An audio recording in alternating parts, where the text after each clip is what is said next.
Brown says, get that India. Big boy. Call an ambulance! Maybe call a priest! Oh, what a shot! What a shot! Campbell killer! Hello and welcome back to another edition of the Tip Sheet Podcast. As always, I'm your host, John, also known as Forty20. Joining me on a surprisingly cool and windy summer day after all the heat and humidity are my good mates, Sixties and Clint. Fellas, the weather's been all over the place, but have you been holding together? Mate, isn't today a sweet, sweet relief after the last 28 week and a and bit 26, I think, the temperature's been the last couple of nights, so nice and warm. Oh, yeah. But it's not just, the temperature on those days, it's the humidity. It was, like 80, 90% humidity. I popped out to Granville on Sunday and I was doing my best impersonation of BA with the lineup of water bottles on the table in front of me. Hydro homies. Yes. And then Monday popped out to have a look at Eels training in the morning, and it was a fairly light session. And I could see why it would have been a light session, because it was like the air was too thick to breathe. The humidity was so strong. It was just unbelievable. So, glad of this temperature. And before I get you to throw to Clint, John, I just wanted to do a shout out to one of our listeners, Vanessa from New Zealand. Look, it's fantastic when we have our listeners get in touch with us, and we always appreciate that. We're humbled by the fact we've got people from different states and over in New Zealand that enjoy listening to us talk about the NRL and especially the Parramatta Eels. It's obviously a real labour of passion that we have for our Eels, but getting that sort of feedback is brilliant. So thank you to Vanessa from New Zealand for reaching out to us and saying that she enjoys the podcast. And Clint, how you doing, mate? Well, gentlemen, I've developed a very bad habit over the last couple of weeks, and it's a pack-a-day habit. And I'm not talking about smoking. I haven't taken that up. I'm talking about Zupa-Dupas. I've been absolutely shoveling them down my throat, and I find myself today for the first time in the better part of 2 weeks not having one, and I'm not mad about that. What's the favourite flavour or the favourite colour, mate? Well, I don't discriminate because I enjoy them all. But what I will say is that I'm not big on the blue ones. Everything else is pretty fair game. I don't, I might start with a cola. I might start with one of I think it's a black currant. The purple one is. I might, transition into the orange ones throughout the day. But it's always the 4 blue ones that are remaining. So, yeah, I don't discriminate. Well, one of the things that I will say that I enjoyed being able to do was when it was really hot days like it was on Monday and I was teaching, just to, occasionally get the surprise packet of Zupa-Dupas for the class. Get one for everyone in the class and hand it out to them. But when it came to the flavours, it was like they'd all have a request for their favourite flavour, and my response was always the same. You're going to get what I hand to you, and you'd be happy about it. No, that's fair, and fair's fair. So, yeah, good to see everyone's been managing with the heat and now the coolness. But before we go any further into the podcast, you guys know what time it is. We're going to give our sponsors a shout out: Big Swing Golf, North Mead, and Star Partners Real Estate, Auburn, Rowan, and Parramatta. They're fantastic. You guys know how much they mean to the podcast, so big thanks to them, as we always give. Fellas, let's get right into it. News team, assemble!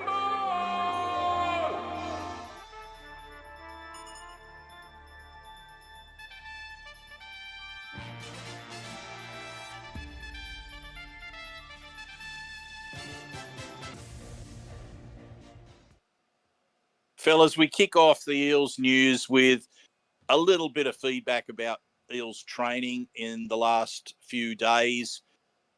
I'm really sorry, but there won't be a training report from Monday because, as I said, it was a pretty light sort of session in the hot conditions. It was skills based mainly, systems. So they're doing a bit of work around defensive systems and the play around the ruck for the forwards, bit of catching and kicking skills for the backs. So not really enough that I would put into a training report. But prior to that, Friday was a fantastic session. It was featured about half an hour of contact. I've written it up in the training report that went up on Friday last week, but one of the most interesting battles is that battle for the centre position between Bailey Simonsson and Morgan Harper, and it really became harder to work out what's going to happen in that battle after last Friday, because early on I thought maybe Morgan Harper had stepped ahead of Bailey Simonsson and might win the spot. And then we had Bailey Simonsson, since the new year started, has been going great guns at training in that position. Looks as fast as I've ever seen him look. Very, very sharp in his play. And consequently, he, to me, looked like maybe he had had the inside run to get that spot. And then last Friday, Morgan Harper had one of the better sessions that I've seen of anyone at centre, starting off for the New South Wales Cup team and then also alternating into the NRL team. It's something that does happen at training where players get a bit of time at the NRL spot as well as the New South Wales Cup spot. So that's why you can't ever be sure what's going to happen with selecting positions. But yeah, he just had a fantastic session. But the other thing that was worth noting was the leadership of Morgan Harper and also Luca Moretti, where when the New South Wales Cup team were huddled together and people were talking, they were the two who were doing a lot of talking. So it's interesting from that leadership perspective because firstly, you've got a relatively experienced player in Morgan Harper, but he's new to the club. And then you've got someone like Luca Moretti, who's really just had his first taste of NRL experience, but obviously saw it was important with all the younger players that were there that he takes a bit of a leadership role within that group. So I always like to see at training, who are the people that do the talking? Who's stepping up to the plate and really encouraging and giving advice to the players that are there? So last season, Josh Hodgson was doing a lot of that in the preseason. And I know people were disappointed with how the season turned out for him. But let me tell you, he had quite an amazing preseason, was a real leader in the group. And I think that's now reflected in the role that he has within the club in the pathway system that they've got him in there and providing guidance for the young players. Anyway, that's about where we're at with Eels training. We're getting closer to that first trial. And that will probably mean that next week the training will be very much focused on an opponent. So it might be very difficult for me to actually write reports next week, but we'll see what happens with their preparations. But yeah, that covers us for training. But boys, last weekend we were back into the footy. Mm-hmm. So pure footy heads like us, it was like Christmas, even though it wasn't the NRL. It was getting some quality games of football, because junior representative football can be quality games of football. And John, you blogged those matches for the Cumberland Throw across both Saturday and Sunday. So can you, for our listeners that maybe aren't quite aware, can you run through the scores and your takes on the matches? Yeah, contrasting fortunes in the junior representatives for the Parramatta Eels in the first week, the first round of play. Like you mentioned, 60 split round. The two female pathways teams, Lisa Fiola and Tarsha Gale, taking on the Bulldogs at Belmore. That was on Saturday. And then on Sunday, Eels hosting the new faces the new kids on the block in the New Zealand Warriors in the Harold Matthews and SG Ball out at Eric Tweedale Stadium, which is Granville / Marylands.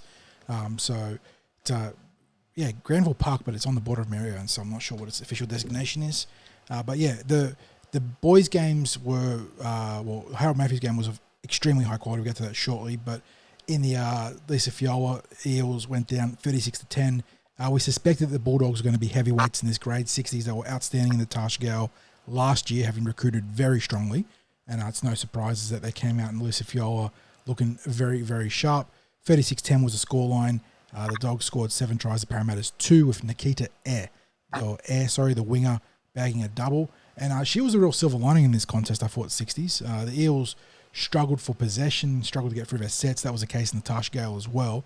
But Nikita found herself in space on 2 occasions. One was when we were in possession initially, with a backline move down the left edge, where she just showed a clean set of heels to race half the length of the field and score. On the other one, it was a kick return. The Dogs went along the ground and had a bit of a fractured kick chase, and she just beat the first 2 defenders, and then no one was getting close to her. She went about 80 metres to score, showed some rapid pace, so that was good to see. But yeah, it was a rough first outing for the Eels. They really struggled to get through their sets, didn't have the rhythm and the consistency to go toe-to-toe with the Dogs. And it must be said that the Dogs had a formidable team in terms of their physicality and size. They had a couple of menacing props that did a lot of damage. I think it was Giovanna Suani was outstanding for the Dogs in number 10, as well as their left centre, who was an absolute mountain of a young lady. So a big team for the Dogs, able to capitalise on their opportunities. And unfortunately, to the Eels' detriment, they ran away with the win. Much the same in the Tarsha Gale, where the Eels lost 32-4. Caitlin Pearden, the lone try scorer for the Parramatta Eels. Dogs scoring 6-1 in terms of the tries. And yeah, this was just a rough day for our girls. They really struggled with completion rates. New South Wales Rugby League don't provide official completion rates, I believe. Do they? They do. The Eels pegged at 65%. So that's probably better. If I can just jump, I mean, that also surprises me, because they were really struggling with completions. And can I just throw in there as well, you mentioned Nikita E. She's given space this year. If they can create space for her. She's a weapon on that wing. Yeah, she flies quite like Nikita Wind, pretty much. She goes like the wind. But yeah, in the Tarsha Gale 60s, the possession was 61% in favour of the Bulldogs, which obviously plays out on the scorecard. We knew that the Dogs were going to be strong in this grade. They were outstanding, along with the Sydney Roosters Indigenous Academy. They were the 2 clear-cut best teams in the competition in 2023, and it looks like the Dogs are going to be one of the benchmark teams again in 2024. Well, I want to ask you this question.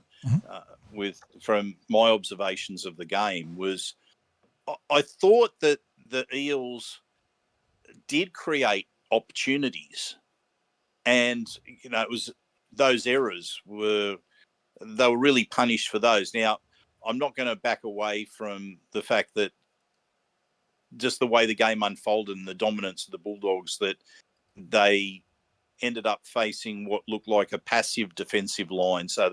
And what I mean by that is that the defenders were staying back at their line rather than moving up. And, that sort of thing tends to happen once fatigue kicks in and the other team's got a lot of possession and what have you. But as I said, I thought we created some opportunities and maybe had the chance to get the Bulldogs on the back foot, but those errors just cruelled them. And, once you waste the opportunities, that a team like the Bulldogs is going to put a score on you when they're given the ball in prime real estate. Yeah, agreed. This team in this game, there were glimmers of the talent you could see. We know that Pearden and Tui in the centres are both phenomenal young talents. Lizzie Tui's played NRLW, but we didn't get the ball to her on Saturday. That happens when you're getting dominated in possession and territory. Likewise in the halves, I thought Perigo and Manu both ran the ball well, but just didn't have the opportunities to build, the pressure and the completions that it takes to, start to put a stranglehold on a team like the Bulldogs. In the middle, I thought that Dimmick, Mahe, and Arlo all had their moments of really good carries, but then got a bit guilty of pushing some second phase play. The Dogs were able to pounce on them ball and get some turnovers. So it's not like, it's complete doom and gloom here. There's pieces in this team that already have shown some potential. It's just a matter of coming together, getting to the getting back to the game plan, getting through your sets. And I know it's cliche, but there is a reason why it is a rugby league cliche. Going set for set and getting through your completions is going to put you in good stead to compete. And arguably, they drew an opponent which would be the toughest opponent to have. Outside the Roosters, I don't think it gets much worse. So yeah, and you're playing away from home round one in the heat, so it was a very difficult draw for round one, and they're gonna, you'd like to think, learn from this game in both the Fiola and the Gale. But yeah, tough draw. All you can do now is pick yourself up and get on to round two. Yeah, absolutely right. And then, of course, we had the boys on Sunday. Yeah, on the flip side, the Eels posting 2 wins in the Matthews and Ball. This one was out at Eric Tweedale Stadium, and they were taking on the New Zealand Warriors, who have always had a strong junior system, but never featured in the junior reps. So this is a big step forwards for the game. Getting the Warriors incorporated into the junior pathway is good to see. And yeah, there's a big question mark about what sort of team or teams the Warriors are going to be able to put out 60s. And I got to say, I was fairly, I know the scoreline in the Mats in particular doesn't reflect it, but I was impressed by both the teams the Warriors had on the park. And in the Mats game, the 34-6 scoreline really isn't indicative of how good the contest was for a large stretch of this game. I thought the Warriors acquitted themselves very well. But this Harold Matthews team for the Eels is one that you'd flagged as having a bit of potential 60s, and I think we saw that.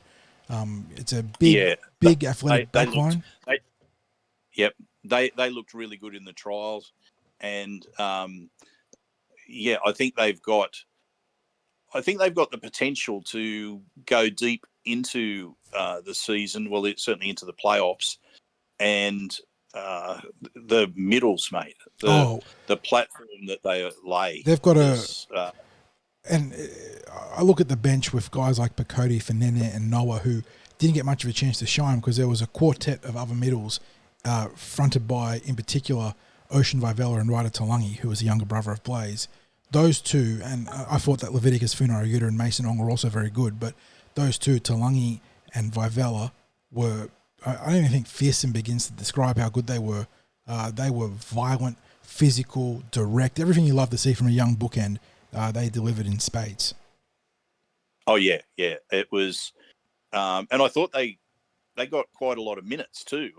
Big minutes for Ryder and Vivella. Ocean. Yeah. I actually liked how the coach approached this by staggering the deployment of them. Ryder started. Leviticus Funarayuta, who was slated to start the game on the interchange, actually came into the starting rotation, which then led Ocean Vivella coming into the game from where he was originally meant to start, but then playing huge minutes. And, that allowed the Eels to maintain tempo. And it's something we talk about a lot in terms of rugby league, is the importance of those middle rotations, because you can start with two stellar bookends, but then when they both come off the park, you lose momentum, you lose tempo, you lose, just an impetus in the game. And when Ocean came on, the Eels were able to go up another gear, and the violence of his just attack in defense. I mean, he's a dominant ball runner, but he loves to ring bells in defense. So he had an outstanding game. I thought the halves were very composed. I think Talon Rosati is a year young, I believe. He's in his junior year of eligibility. He did a good job alongside Lincoln Fletcher. And in the back line, Anders Johansson was I hadn't seen him yet 60s, but he's big and physical, scored a great individual try for tap restart. And then the player who I've been waiting to see for quite some time, and while he wasn't without a couple of errors, I thought showed incredible raw athletic potential, was the fullback Cyrus Bloomfield, who scored I think he bagged the double in the end, but the first try was off a scrum, and I wouldn't even call it a set piece. They just took it left to him, and he hit the Jets and just completely eviscerated the front line of the Warriors. So very, very good start for the Eels. They played fantastic brand of football, but on the flip side, the Warriors, the scoreboard did not really flatter the effort they put in the field. I thought across the park they were very strong. I liked their fullback Ratcliffe. He had a couple of really good touches. And in the forwards, up against that formidable Parramatta platform, they aimed up. They went, I wouldn't say hammer and tong, but they were very physical and delivered a really good game. What I would have said after watching the game was that Warriors team is going to trouble some opponents this year. And once they start to build those combinations and I guess get used to the travel as well. I know they're travelling the day before. They're travelling on a Saturday and being drawn to play on Sundays when they're here. So it makes that, once they settle into what's expected of them in that regard, I think they're going to be a tougher opponent. Mhm. They had what seemed a bit of local support there as well. It was quite a good crowd out there at Granville Park, Eric Tweedale Stadium on Sunday. Very vocal too, very vocal crowd. And the setup there with the one main stand that's there that accommodated most of the spectators, although there were spectators that were scattered around the stadium, but the one main stand, it made for a really good atmosphere at the game. But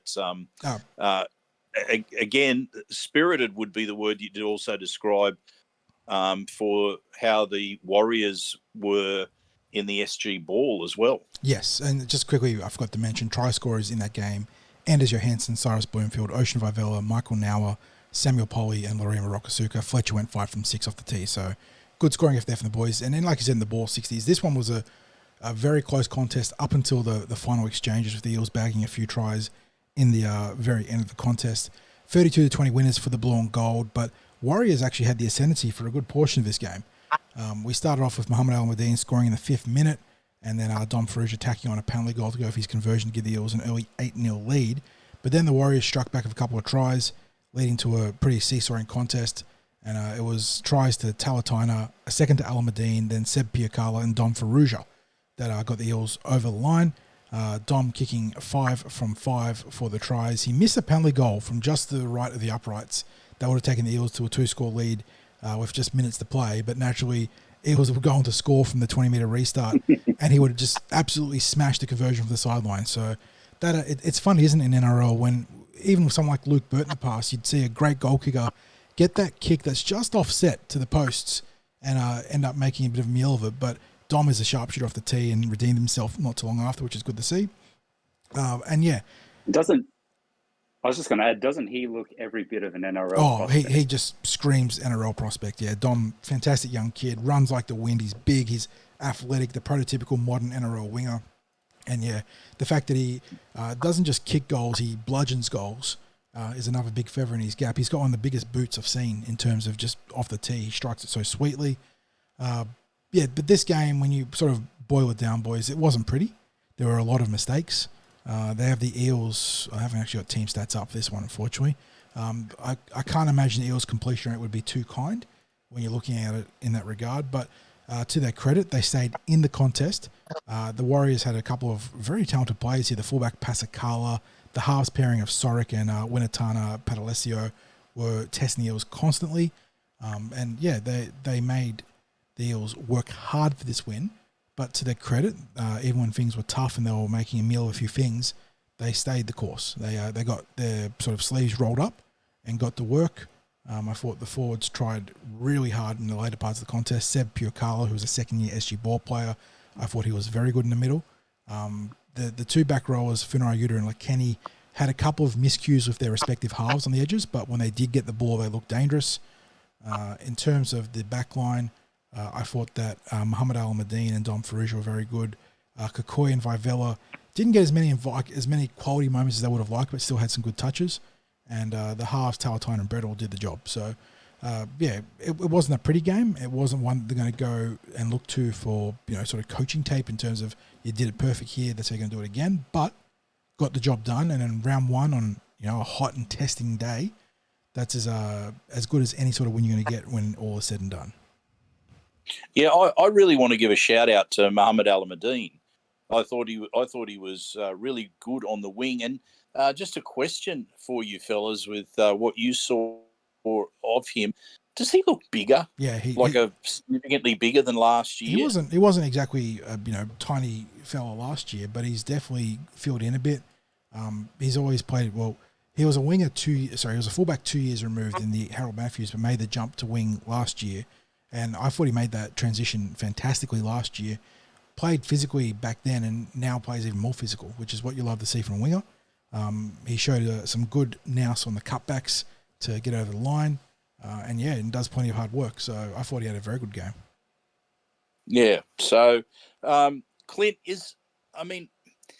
can you make judgments on what the team what their fortune in a season is going to be from the first round? And the reason that I asked that is in a 9-round competition, they have to strike some level of form reasonably early. If you start the season with, say, 3 losses, your back's up against the wall like straight away. I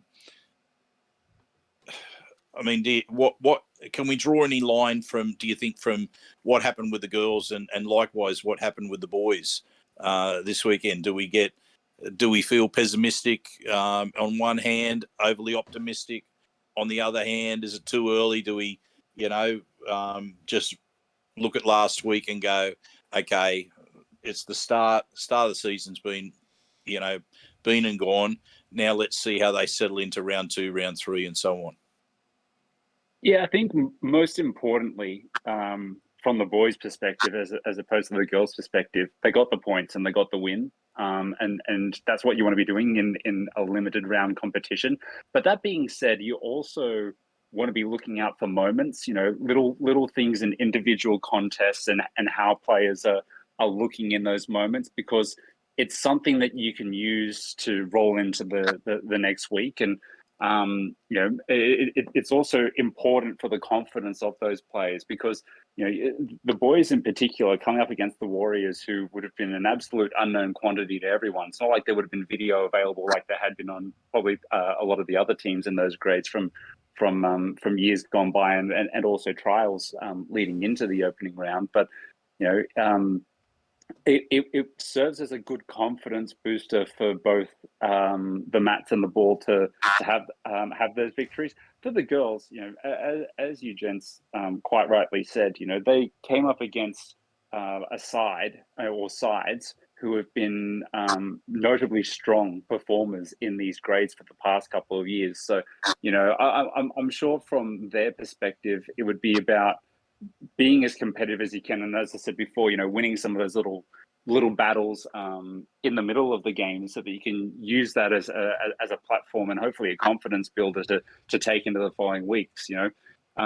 Ultimately, results are what matters in a limited round competition. It matters in all grades, right? I'm not saying anything innovative there, but it is important, above all else, to have come out of it, regardless of whether you have the result round 1 or not, that you come out of it going, yep, we're going to be competitive this year. We can stick it to someone on our day. And, while the ball, for the girls didn't fall their way and for the guys, it did, regardless of those results, it's hopefully a launch pad for them all.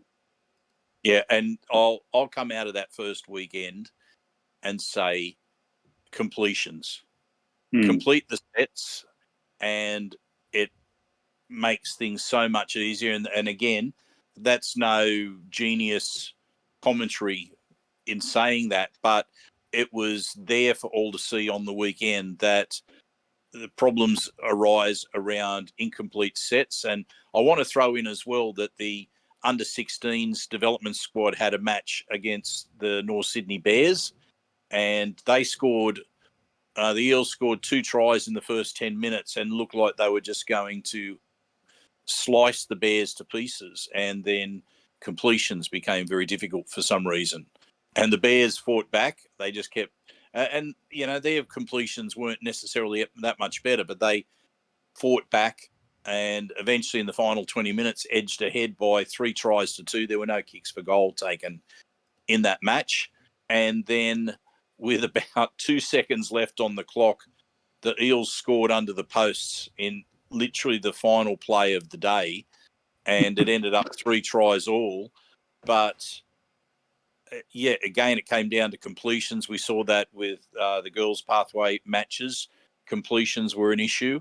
The completions were really good in the mats, and the completions were a bit of an issue until probably that last 15 minutes and the SG ball. And as soon as we started completing the sets, what do you know? It all came together, and the Eels piled on tries towards the end. So they can get the completions much better this week. They're going to go a long way towards being able to back up either a win or reverse a loss. So, fellas, that moves us from a wrap of the junior reps, and I'll remind people as well that we've got in this episode before the NRL season starts, we'll be incorporating the junior reps into the preview, junior reps preview into the news podcast. Once the NRL season starts, we'll include the junior reps preview in the NRL preview as well. So for now, we'll move that preview for junior reps to the latter part of the podcast, and we'll bring you the team lists and our takes on what's going to happen in those games. But we're going to now move on with the Eels news. 40, a message from the chairman sent out to Eels members, that being Sean McElduff, getting his chairman's message out to members. Very important message, I thought, mate.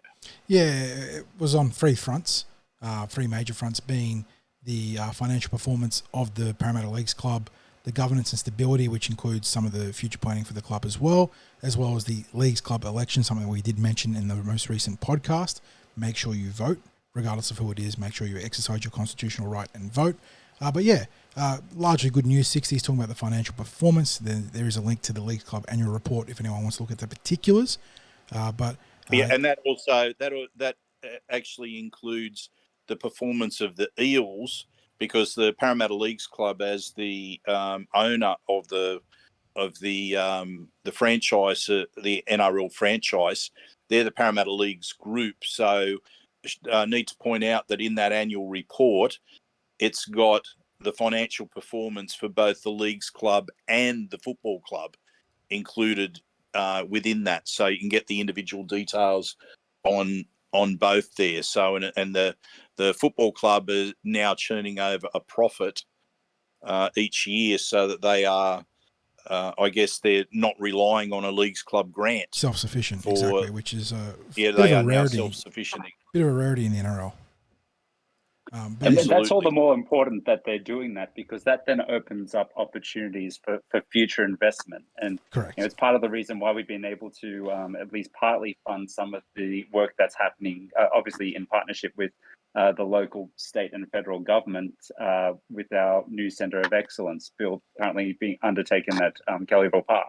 Yeah, and while the profitability and the fact that both the PLC and the league's team itself, the NRL component of the team is profitable, is a big positive for fans. I think the most important part coming out of this is the clarification that the final stage of funding for the Kellyville precinct upgrade has been greenlit, which I think it totals in the other parts of the upgrade included. I think it's $53 million now.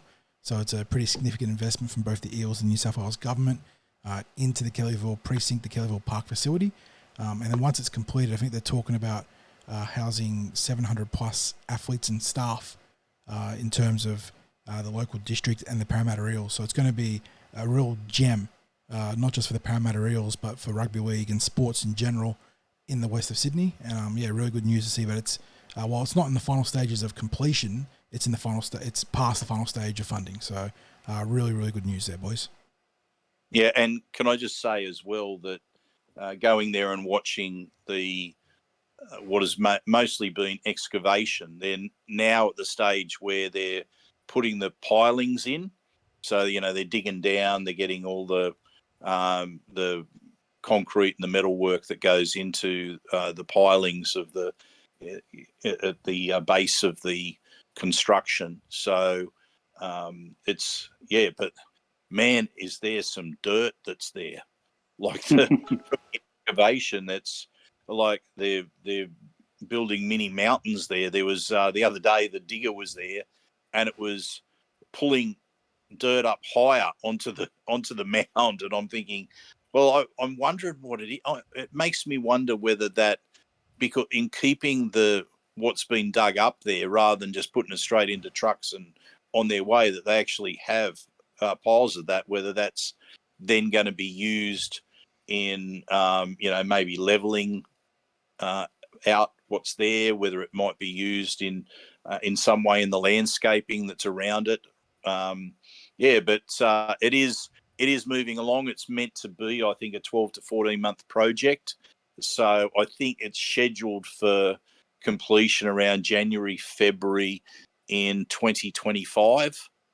So it will be a game changer for the Eels, that's for sure, because not only will you have the permanent centre of excellence there, the construction with all the whiz-bang stuff in it, but and I believe like a little bit of an Eels museum in there, but you'll also have the match day facility there, the grandstand and dressing sheds and playing fields for the what will be for lower grades, possibly stage some NRLW games there if they're not at Eric Tweedale Stadium. So maybe some trial games as well might get staged there. So it's a real game changer, and there won't be another club in the NRL, and I'm not sure there's any other clubs in professional football in Australia that won't just have a centre of excellence, but because a lot of clubs have their centre of excellence, but there are 5 fields in the complex. And I don't know that there's too many other sports clubs that have a centre of excellence, a match day stadium, and 5 football fields for training and playing on, as well as the community centre that will be part of the build there. So yeah, excellent. And of course, mate, the other news from Sean McElduff's message was, of course, for Parramatta Leagues Club members, the eligible Leagues Club members, that means like being a member, I think, for 3 years, making sure they use their vote. Yes. Get out there and vote. Exercise your constitutional right. Vote. Whether Absolutely. it's electronically Absolutely. or in person or in mail, whatever the options are, make sure you get it done and make sure that you have your say on the future of the club. So, yeah, nothing too crazy there. Just don't. Yeah, the more people that vote, the more representative the result is of the wishes of members. And, you only ever have problems with these sorts of things if you only get a couple of hundred votes. And what we obviously want with all the tens of thousands of members that are there is having thousands of votes registered. And they've been getting thousands, but they want thousands more to vote.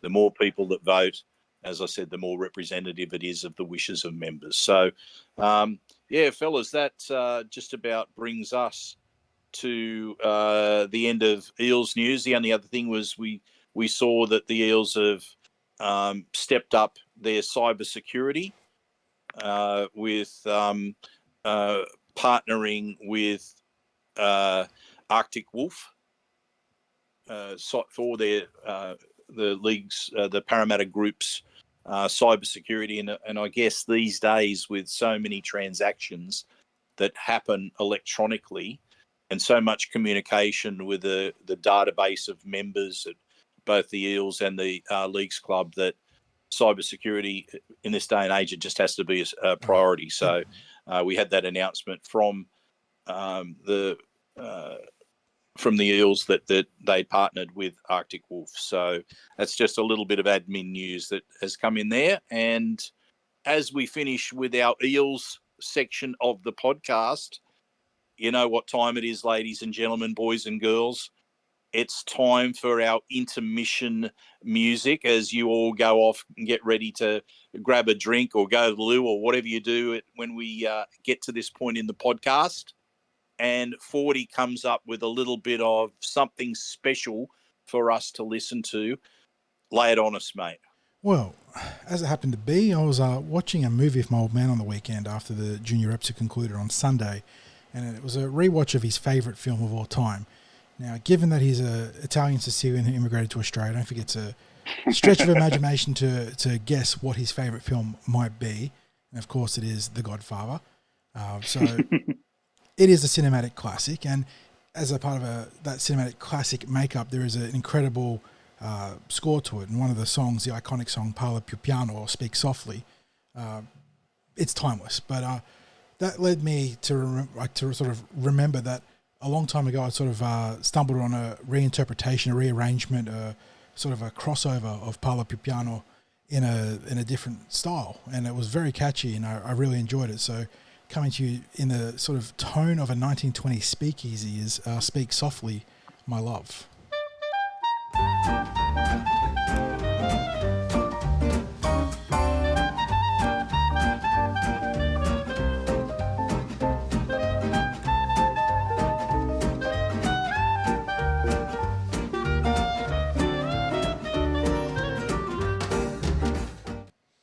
And that was done by, fittingly, the Speakeasies, who haven't got that much content in terms of songs, but that is an absolute cracker.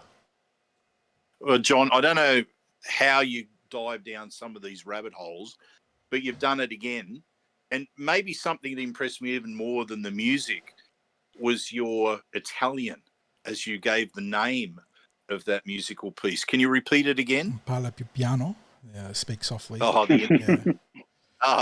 The inflections there, mate. There's probably some ladies out there who enjoy hearing a man speak another language who are swooning at your pronunciation. Anyone wants to hear me speak in broken Italian or broken Sicilian, I can gladly oblige. But yeah, growing up as technically an Italian Australian, but only really learning Australian because of my locale out in regional New South Wales. I wasn't with the vast majority of the Italian branch of my family. It was funny sort of learning Sicilian and then learning the difference in the dialects between Italian and Sicilian, how sometimes it's almost like two different languages, even though it's one country. So, there are some funny dialects in Italy, and my old man being a full-blooded Italian Sicilian takes pride in Sicily's pseudo-independence. So they do love their dialect and whatnot. But yeah, it's very fortunate to have the background I have in terms of my parents. So I certainly appreciate the Italian side. It's a blessing. Well, we always enjoy getting requests coming in as well. So maybe we can extend that. There might be someone out there who's got a piece of music from another culture out in the world that they'd like you to dive into. If you have some musical piece that you'd like John to include in our intermission, in our interludes there, make sure you get in touch with us. If not, well, you can rely on John's dives into those rabbit holes of music gone by to keep us entertained. Okay, fellas, we now move on to NRL news. And the first piece of news is Ezra Mam has inked a massive new deal with the Broncos, 40. Yeah. Long been speculated across the off-season as to a matter of when, not if it would happen. But they've re-signed him on, 5 years, I believe it is, in excess of... Huge. In excess of $3 million. I don't know if we've actually got the precise financial details, but if it is in that vicinity, I think the Broncos have got themselves a pretty good deal. If it is close to the $3 million that is to anything else, I'm just trying to see if I can find particulars here. If that's the case, that's a Broncos deal of old. Yeah, exactly. Given that you'd say the market for young half of his caliber would be 700-800 pretty comfortably, 700-800K per. If they've gotten him on a 600K 5-year deal, essentially, that would be very, very good for their long-term prospects. Would you say a deal like that would have any clauses built into it about renegotiating or having incentives built in as those years move on?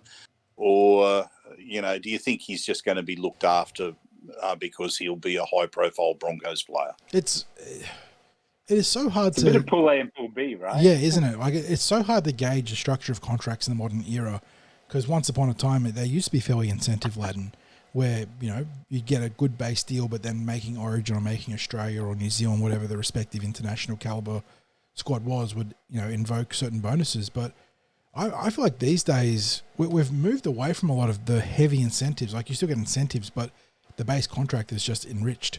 So, yeah, there's a report here saying that it's the deal could be worth over $4 million, which would put him much more into the bracket that we sort of speculated at 800K per.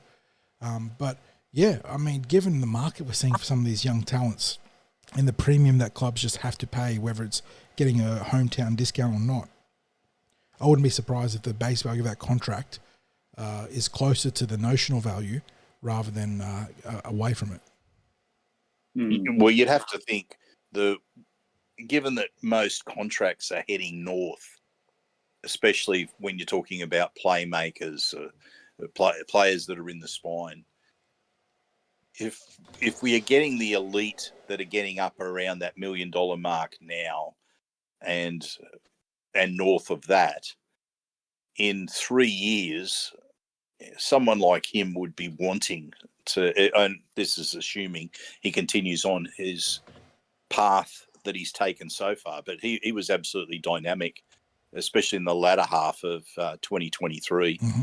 Clint, is there any risk for the Broncos in a deal like that, or is it all upside for signing someone who is of the talent that Ezra Mam looks like he is? And I mean, I think there's no one would have any doubts that he's a talented player. But is there a risk that it might be similar to a Jerome Luai in that he hasn't directed a team around the field? He's been able to play that maybe more traditional 5'8" role. Well, firstly, there's a risk in any deal because anything can happen at any given point in time. And I think the first time, at least in the NRL era, that these 5-year deals really got a lot of attention and scrutiny. You just remember in 2008 when Terry Campese for the Canberra Raiders had an absolute breakout year, and he made the Australian side, and he was absolutely dynamic for Canberra. And then for the next 3 years that followed that, I think he barely got past 10 games maximum per year. I'm sure we have a listener who'll be able to do a quick search on that and quote me on that as probably not being correct. But, it certainly felt that way because he was in and out of the injury ward non-stop for the duration of that contract. So there's always a risk in any deal, and it doesn't even have to be a long-term one because, as I said, anything can happen at a given point in time. But to echo your sentiments there, Sixties, yeah, like for me, he hasn't. He does fall into that Jerome Luai category in that he hasn't taken control of the game and he hasn't really stamped his authority as the dominant playmaker. He certainly had dominant moments as a ball runner. We saw as such in the NRL Grand Final where he scored two really good tries. So,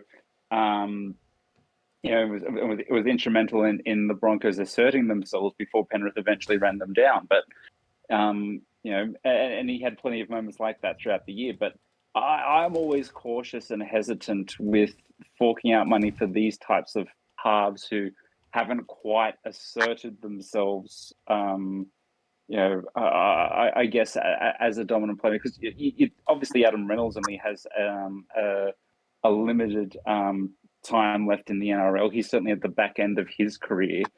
This investment suggests that, at least from a halves perspective, Brisbane see him as the successor. Maybe not necessarily the halfback successor, but he's certainly the leader within the halves after Adam retires. So, you'd hope from a Brisbane perspective, and if you're a Brisbane fan, that he will start to assert himself a little bit more. But, from an Eels fan perspective, selfishly, I'm not going to say Schadenfreude and that I hope that he fails, but it's within my interest as an Eels fan that he doesn't succeed against us. Yeah. And look, I guess the thing is, what they've basically announced is they see him as one of the key players to continue to build the team around.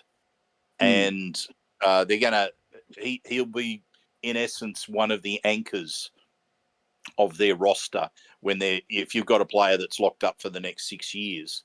And on that level of money, right? Yeah, that's right. So it's an investment. It's something then that they're looking to, as I said, build a team around. And now they've obviously got such a strong team already, and locking someone up who's in this strong team, who's seen as one of the key players, I guess they think it ensures a strong future.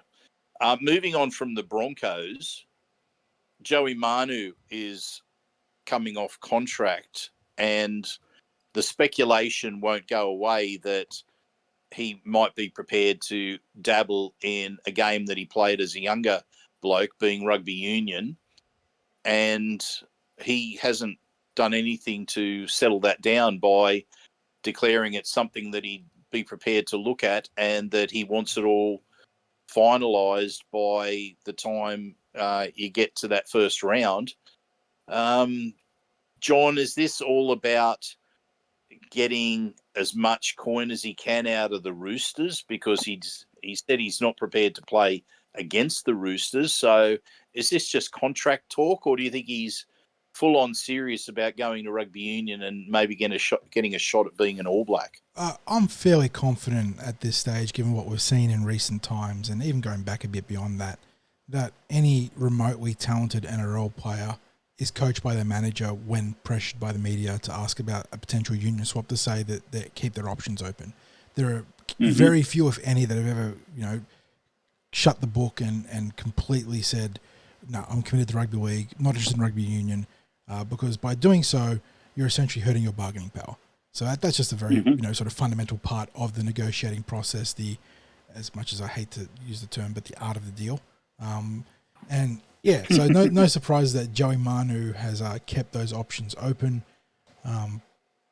Would he make the jump? I wouldn't be surprised.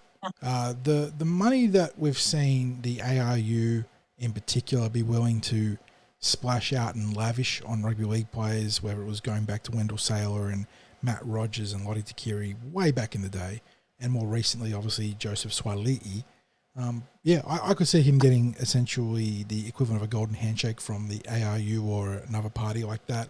If it's European rugby or Japanese rugby, it depends on what sort of competition he wants to, bring himself to, whether he wants to chase a title or a prestigious title in rugby union. But yeah, by the same token, I think he'll stay off rugby league. But he might have missed his window to maximise his value.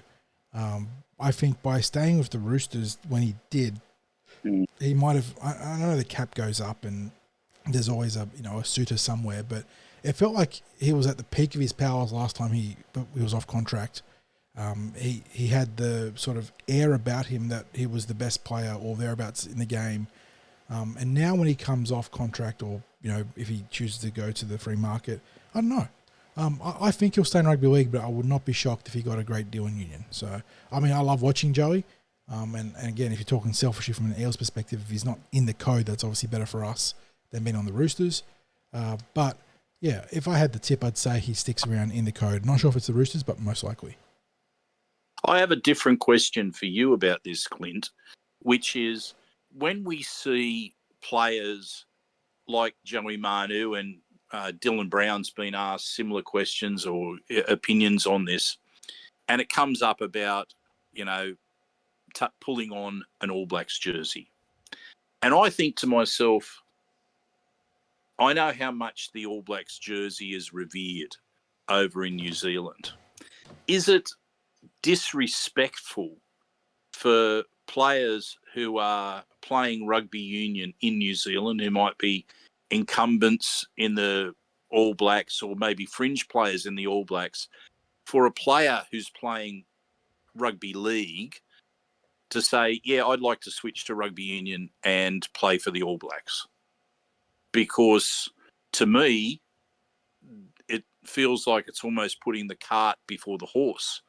And, it's all very well to have ambitions, but I would think that if anyone's making a comment that isn't disrespectful, that they might be likely to say something along the lines of, I'd like to be able to go and try to prove myself in rugby union, and then if the opportunity came, it would be an honour to be able to pull on an All Blacks jersey, but there would be a long way to go before I could say that is, something that I would be able to achieve. Do you see it as disrespectful, or do you just take it as, okay, they're just answering a question, or they may be saying this is an ambition and I'm reading a bit too much into it? I think there's two answers to this. I think there's a public answer and then there's the private answer. The public answer and perspective, I would imagine from those players, if they were queried and pushed on it, is, They will say they don't have a problem with it because it's all about, I guess, maintaining the overall rugby umbrella brotherhood, happy families face in front of the media. And, there's certainly a athlete to athlete respect that's extended. But behind closed doors, you look at the culture that's been built within the All Blacks fraternity for the better part of the last 20 to 30 years. It's something they take very seriously, and it's something you have to earn. Even the players that are running around, or maybe it's probably maybe the last couple of years gone on the decline a little bit, but certainly, you go back about 10 years ago, there was players that were running around for New Zealand A in rugby union who would have made the starting side of any other nation, and certainly put pressure on the All Blacks doing so. So, there is a very, very tight culture that's been built there. Will rugby league players stop saying that? No. To them, they're not thinking as in depth, I guess, as maybe you may have put to me their 60s, that certainly not in the moment when it's put to them by reporters. And, I mean this respectfully, they're just looking to get through the question and move on. As 40 suggested, they're obviously trying to maximize their bargaining power in the marketplace. And why wouldn't you? And to give an answer that has a little bit more detailed thought and application of thought to it is probably not something that's apparent to them in that moment, simply because doing so can also be a little bit more committal than what they're willing to be. You give a throwaway line, it's not the journos happy because they got something to latch onto, and it's a story for them the next couple of days, and something they can carry through until any contract is signed, whatever happens in that space. And likewise, the players achieve their outcome of positioning themselves in the marketplace as available if the bid is and the offer's right. So, I don't think that they think anything more than it. The player who's questioned on it, I think if you're a part of the All Blacks fraternity, publicly, you don't make a deal about it, but internally, you understand the work that it took to get there and the culture that's built there and the standards that are in place there, and that it's not just something, an environment that someone walks into, no matter their pedigree. It's something that's earned. Let's throw our hat in the ring now with predictions about what's going to happen. I'll kick it off. Joey Manu signs an extension with the Roosters. Yeah. Clint? Agreed. I don't see it being anything different than that. This is nothing but, in my personal view, a ploy to try and extract whatever dollars he can, salary cap wise and otherwise, from the Roosters. I think that the Roosters would be willing to move on for Tedesco at some point if it meant keeping Manu. And I know Joey Manu isn't, he hasn't got his whole career ahead of him. He's turning 28. So he's not young, but he's also still very much in the prime of his physical talents. So I think that he will stay, and I don't think that it might precipitate an immediate move to fullback and sending James Tedesco to pasture. But 12 months down the road is a long time, and I could see a different dynamic at the Roosters in that window. Okay, well, I think we're all in agreement there about what's likely to unfold, which now brings us to part 3 of our podcast, which is the preview section, and we're looking at the Parramatta Eels junior rep teams. This week, they're travelling away from home, taking on the Cronulla Sharks down at Shark Park. John, can you kick us off with the team lists, and then we'll have a bit of a chat about the games? Yeah, a quartet of games out of PointsBet Stadium, a.k.a. Shark Park, as you said, 60s, which means it starts early on Saturday, 9 o'clock a.m., kicking off with the Lisa Fiola Cup, followed by the Tarsha Gale at 10:45, Harold Matthews at 12:30 p.m, and the SG Ball rounding out the big weekend day, at 2:15 p.m. kickoff. So bear in mind, you can catch us on TCT with the live updates, or New South Wales Rugby League have now expanded their live streaming services this year. New South Wales Rugby League.tv, I believe, is their URL for the live streaming platform. They're advertising over 250 games between junior reps and New South Wales Cup and Ron Massey Cup being streamed this year. It comes with the caveat, though, there is a 2-week free trial and then a $50 subscription fee. So if you're going to jump on that, bear in mind there are costs involved now this year. But yeah, let's start with the Lisa Fiola 60s, kicking off at 9 o'clock a.m., looking to bounce back from that big loss against the Bulldogs. They've got a couple of changes. Starting at fullback, again, it's Logan Lamusu, who was there last week, Nikita Air, and Fafia Freedom Crichton Rapati on the flanks. Essence Arlaw returns in the centres and will be partnered with a new face in Jasmine Rarari there. So Rarari comes into the starting team. Was she named at all last week? She was on the interchange last week. There she was. So was in the 14, now starts in the centres. In the halves, Wairia Ellis and Aliyah Sufan partner up. Front row, Meta Sivo and Shia Thokolic with Bailey Ma Chong at dummy half. In the back row, Fontaine Tafua and Daniil Sekold, who started in the centres last week but now moves to the back row, with Kalia Gray at lock forward.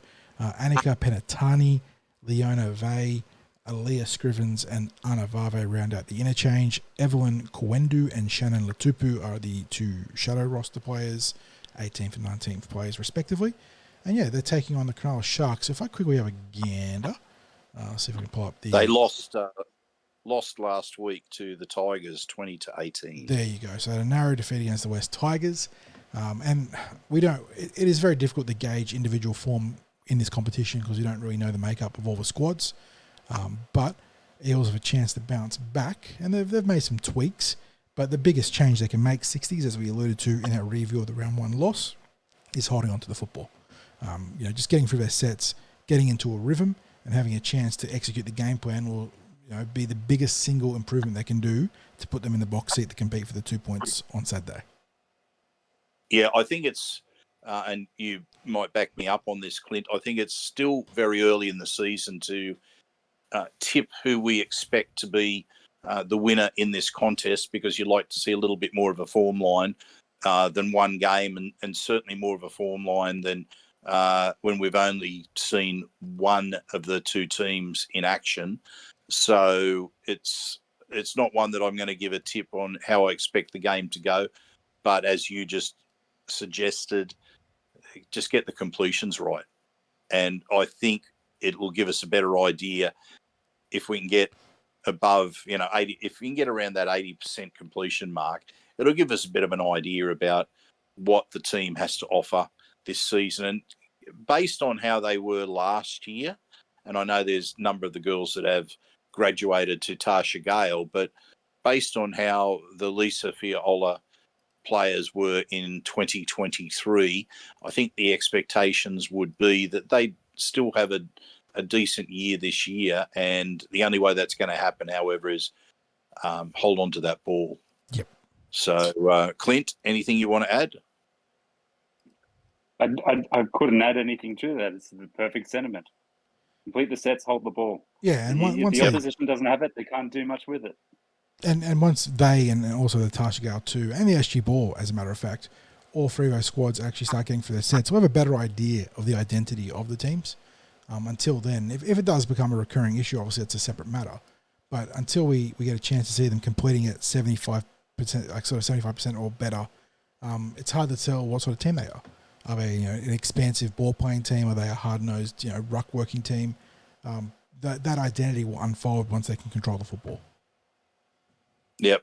And that's followed by the Tarsha Gale at 10:45. That's actually a bit of a break between the games, because and might have something to do with broadcast of the matches, I would think. Because usually it's 90 minutes, isn't it? If it was a 9 o'clock start, it'd be a 10:30 start in the follow game. So, well, if even if that, because they're only 30-minute halves. So, 10:30 at the latest. So, yes. Anyway, you can take us through the team list there for the Tarsha Gale Cup. Yeah, like the Lisa Fiola, a couple of changes here for the Eels in the Tarsha Gale. One change to the back line, Letitia Masema comes onto the wing, otherwise joined by Dallas Graham-Wivel at fullback, Aisha Rain Pietes on the other flank, Caitlin Pearden and Lindsay Tui unchanged in the centres. Halves, no changes there, Rafaela Perigo and Aliyah Hamano at 6 and 7 respectively.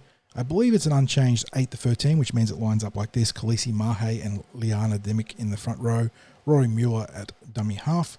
Then you've got Michaela Bourne, Bella Sanford and Rivalry Arlaw from 11, 12 and 13 respectively. A couple of changes on the interchange. I believe Keely Stevens and Loseline Sikahili weren't there last week. That's 14 and 17. But Leela Black and Dena Amena Nuali were there on the interchange against the Canterbury Bulldogs. So 2 changes there to the rotation And then you got Charlotte Cawthorn as the 18th player. Like you said, 60s kicking off at 10:45 a.m., taking on a Sharks team that actually narrowly pipped the West Tigers in the Tarsha Gale. I think the scoreline was 22-18. So they'll be looking to start their campaign with a win against a team that's already banked one win. Yeah, and again, completions. Yeah. Let's just get... It sounds so generic, but it's the truth. Yeah. Yeah. So if they're enjoying good field position, let's try and get. If you don't get a result, see if you can at least get a. If you can't get a repeat set, then just dab it into the corner, make it hard for the opposition to go into that yardage. So that just didn't happen last week, and I know that the coaches will obviously of both of the Pathways teams would be wanting them to lift that aspect of the performance this week. Okay, mate, the Mats teams. Yeah, got a couple of good games shaping up here against Cronulla in the Harold Mats and SG Ball. I feel like we always hype up this contest because the Eels and the Sharks have had a pretty entangled shared history through the junior reps in recent years. I don't think it's going to be any different in 2024. Sharks will last start winners by a good margin in the Harold Mats. I think it was 32-6 over the West Tigers. So very comprehensive winners there. They're taking on the Eels team who had a cracking game against the Warriors. Looking at the roster here, it's an unchanged backline, which means Cyrus Bloomfield will be the fullback, Jarrell Tutula and Orima Rokasuka are on the flanks, Anders Johansson and Nathan Howlett are in the centres. Unchanged in the 6 and 7 as well, Talon Rosati and Lincoln Fletcher. In fact, I think it might be the team. No, there is a change in the forward pack as named from last week. So starting front row is as named last week, bearing in mind that Ocean did start on the bench for game day, but he'll partner Ryder Talangi in the starting front row. Ezra Leota is a dummy half. Samuel Polly is on one edge, and I believe there was a concussion in the back row with Noah, which is why he's not playing this week. I think he might have copped a head knock at one point. So Kasinga Noah comes onto the starting edge to replace him. Mason Tarsia Ong is in the lock forward position. On the interchange, Wesley Picodi, Billy Fanene, Leviticus Funa Ayuta, and then Natutu Tassina Leota comes into the team. I think he was 18th man last week, and I believe he is related to the dummy half Ezra. And then Alma Fatanga Seve comes into the team as the 18th man. There's a lot of great history between these two teams in the Mats and the Ball. I expect this to be another fantastic chapter.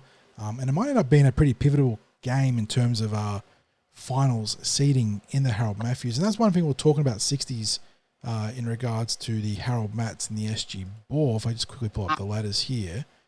The SG Ball I know has 16 teams. The Harold Matthews also has 17 teams, 60s, 17. Surely the final series is expanded once again. It can't be a top 5 if you've got that many teams. Yeah, it's that's actually something that we hadn't sought the answer to, and I'm just wondering as well whether that is now reflected in the draw. So still a 9-round competition. Yeah, and has it got? Let's see. No, it hasn't got. It hasn't got the anything about the final series and the dates for that. So I just thought I'd have a look and see what the dates were. That might have been a clue. We'll just chase that up, get an answer on that. There might be someone that knows that's listening to the podcast who gets the answer before we're able to dig it up ourselves. So you'd have to think so, because it's with so many teams in there and only getting to play 8 of those other teams, it's it makes it very hard for teams to there's going to be an element of the luck of the draw, isn't there? Mm-hmm. About the 8 that you draw, because not too much is known about the team. They might have a rough idea about who apparently might have a strong team, who might not have a strong team, but there's just so much of a great unknown that when you're only playing 8 of the other clubs, that who you're drawn to play is everything. And we've seen it before where teams might end up drawing. Most of their opponents might be those that are up, featuring in the finals placings, and you get a team that places high up in the finals points ladder, and maybe the argument could be made, well, they had a soft draw. I mean, we talk about it in the NRL, don't we? Yeah, it's called doing a Cronulla Sharks. Yeah. So anyway, interesting if we can find out how many teams will qualify for finals football. I wonder whether it simply comes down to getting the competition over within as short a number of weeks as possible, because they're able to get through the final series in only 3 weeks with the way that it's structured at the moment. So, and naturally the day concludes with the SG Ball fixture at 2:15 p.m. Eels coming off a big win against it was a comfortable win on scoreboard in the end, but it was a lot closer than what the scoreboard reflected against the Warriors. Let's call it a big finish. A big finish. That's probably the best way of putting it. But the ones who did have a big win were the Cronulla Sharks last week, posting a 44-18 victory over the Tigers, who are the Balmain Tigers in the SG Ball. Take that for what it is. I noticed in that scorecard there, former Parramatta and then Canterbury prospect Michael Gabriel bagged a double, scoring the first and third try of the game for the Sharks. Interesting to see that he's turning out in the junior reps for Cronulla there, Sixties, a very talented young player. And he's in a good pathway now with the Cronulla Sharks. But for the Eels, their team doesn't look like there's too many changes from the team that conquered the Warriors. It is an unchanged backline, which means Junior Fangalele at fullback, Mo Alamadine and Dom Ferrugia on the flanks, Dakota Kakoi and Devontae Vivella in the centres, Lorenzo Talatina, Dylan Brettle, they're your two halves. Bo Lucian, who had a couple of real good charges in that game on the weekend, will start alongside Seb Puakala, who I thought was probably the pick of the players in that game. He had a very good try and a very good game. Jai Camilleri, he had some flashes as well, dummy half. He'll start again. On the flanks, Josiah Funa-Ayuto, Tyrese Lekeni may remain unchanged. Max Popo was a starting lock last week, reprises that role. I think the one change I can see is on the interchange with Mark Williams, who was a player in our pathways last year, has finally come back, whether it was injury or something keeping him out, I'm not sure, but he'll start on the interchange with Lawson Moffat, Javan Stevenson Hala and Isaiah Murphy in support. Tyson Sangalang is the 18th man once again. And if I just bring up that Cronulla team, because I did know there were a few players that we would know there, 60s. We're familiar with Nakora Williams, who's got a fiery temper in the centres. And then who else was there? That's probably the big one that jumps out there. Alex Challenor. That name rings a bell as well. So I think that might have been from the Harold Mats that I'm recalling that. Michael Gabriel and Nakora Williams, it's a pretty explosive centre pairing there for the Sharks. And I imagine that might be one of their focal points in attack. Yeah. Interesting with Michael Gabriel, I reckon if he had stayed with Parramatta, he would have done the NRL preseason this year. Oh, based on what we've seen with the other players, no doubt. He would have been right there. Yeah. And he's that many of his peers that are doing the preseason. So, I guess there's a warning there. It may well be that the Sharks is where he will enjoy success, and that it becomes the right move for him to make to go from the Bulldogs to the Sharks. But I think there's a warning there that the grass isn't always greener going to other clubs, and obviously at some point there are players who end up making a move because pathways being what they are, they're like a funnel, and the opportunities as you move further towards NRL get fewer and fewer within a particular club, because if you've got a successful team in any one of the junior grades, you're not going to have 17 players that all go through to be an NRL player at that club. It's just, it doesn't work that way. But they may find success at other clubs. But from a development perspective, if that club is good at developing players, then it's in the interest of those players to stay, providing, the contracts are right, but it's in their interest to stay with that club for the best possible period of time for themselves. And that may differ according to the player, the position that they play, whatever. And the thing is, they never know what opportunities might lie ahead, because we know career-ending injuries can happen to players who look like they're entrenched at a particular club, or a player might unexpectedly leave or have serious injuries. You just don't know what opportunities might come your way. Now, it just wasn't happening for Michael Jabril at the Bulldogs.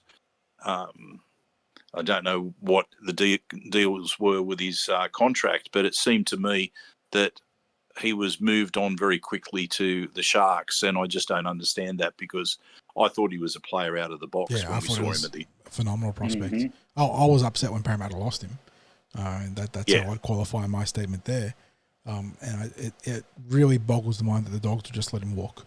I know it was ostensibly a player swap for Connor Tracy, but I don't see the value of Tracy for the Dogs, given his age and the fact that he's not coming to him fully healthy, being requisite with letting go of a prospect like Jabril. So I think that Cronulla, unless there's something off the field that we're not aware of, which sometimes can be a factor in these transactions, unless there's something like that, I think they've fleeced the Dogs. Yeah, I think so too. And look, it's going to be interesting to see how he goes against the Eels. You have to give a fair bit of respect to the Sharks in clocking up a convincing win like that. We know what sort of an attacking threat he poses. Look, one thing that I do want to quickly mention, I spoke about the big crowd that was out there at Granville last week. There was also a number of boys from last year's successful SG ball team that were there to cheer on their teammates. I'm talking about players that have either moved up to Flegg or even in the as part of NRL, the NRL squad. But they were out there on those hot conditions on Sunday at Granville Park to cheer on the boys that they were playing alongside last year. And I thought that was a tremendous thing for the unity of the club, is to have that sort of support that's there. It's you often see it at the games. We see even players who moved on in the year previously at some of these trials. So our fellow that we had have a lot of time for, Arthur Miller-Stephen, I've seen him out there watching the junior representative team. So he's of course now out for the season, but he probably would have been alternating between Flegg and New South Wales Cup at the very least this season. And he was there at training as well, helping out the Flegg team when I was up there watching the other week. So good unity within the club, and good to see that players are out there encouraging their mates. Even though they might not be playing alongside them this year, they're getting behind them and letting them know they've got their support for this year. Well, fellas, that just about brings us to the end of the podcast. How are we going for time, John? Just ticking over an hour 18. Look, I think that's pretty solid with a preview 4-game included. junior rep preview. Yeah, I think that's pretty fair. Yeah.